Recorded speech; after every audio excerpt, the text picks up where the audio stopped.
আল্লাহ পাক তার প্রতি রহম করুন যে আমার এই কথাগুলোকে অন্যের কাছে পৌঁছে দিবে।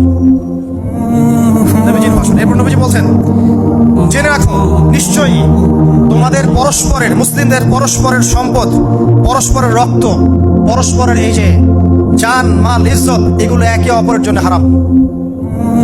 মুসলিমদের পরস্পরের রক্ত, পরস্পরের ইজ্জত সম্মান একে অপরের জন্য হারাম, এর হানি করা একে অপরের জন্য হারাম।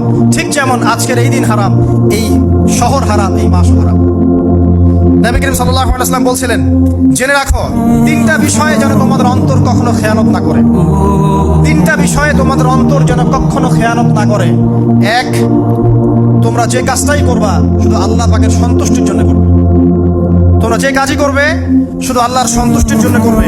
তোমাদের শাসক বর্গের কল্যাণ কামনা করবে। তোমাদের শাসক বর্গের কল্যাণ কামনা করবে। 3 নাম্বার, মুসলিমদের জামাতকে আঁকড়ে ধরে রাখবে। মুসলিমদের ইউনাইটেড কমিউনিটিকে আঁকড়ে ধরে থাকবে। এই তিনটা বিষয় পালনের ক্ষেত্রে তোমার অন্তর যেন খেয়ানত না করে।